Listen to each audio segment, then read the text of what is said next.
Hi guys! So for today's video, gusto ko palang share sa inyo yung time na nagpunta kami ng ate ko sa Miracle Garden. At sa mga gusto palang pumunta doon, sumakay lang kayo ng metro station, baba kayo ng Mall of the Emirates, tapos makikita nyo doon, meron dong bus na diretso na talaga doon sa Miracle Garden, as in doon sa gate niya. At guys, ang magagamit nyo lang sa Noll card, siguro mababawasan lang kayo ng mga 5 or 7 dirhams. At guys, alam niyo bang first time mong pumunta dito sa Miracle Garden? Sa 3 years mong pagtatrabaho dito. Grabe, ang ganda.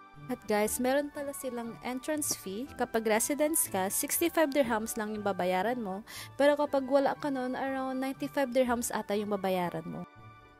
Medyo pricey, no? Pero alam nyo ba, pagpasok nyo doon, grabe guys, para kayong nasa ibang bansa, hindi nyo talaga namamalayan na nasa Dubai pa rin pala kayo.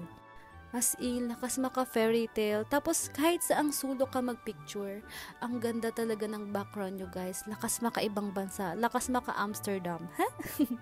Nung time na nagpunta kami dito, October to, pero sakto na yung init niya. Hindi na siya as in ganun kainit talaga. At yung outfit pala namin, nabili ko pala yun sa Shein. So sa akin yung green, sa ate ko yung pink. Nabili ko lang yan ng buy one take one guys. Dalawa na siya for only 30 dirhams ata. Siyempre, ako, pag talagang gagala ako, susulitin ko na talaga yung lugar at saka syempre yung outfit natin, pang malakasan na talaga, no? Siyempre, minsan lang ako pumunta dyan, so, siyempre, bonggahan na natin, 'di ba? At sabi nila, malapit na din daw dito yung Butterfly Garden kasi hindi na namin pinasukan kasi parang napagod na rin ako kakalibot dito saka wala na rin kaming extra pera para doon.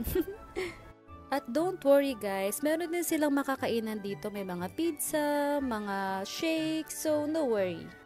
At kapag pauwi naman, same lang din ang bus number at doon din kayo bababa mismo sa Mall of the Emirates. O diba? Kaya sa mga gustong mag Miracle Garden, perfect na pumunta kayo ngayon, lalo na ngayong November dahil ang ganda na talaga ng weather. Pagdating na mga alas 4, alas 5, ang lamig na ng hangin. Thank you for watching guys. See you on my next vlog. Bye!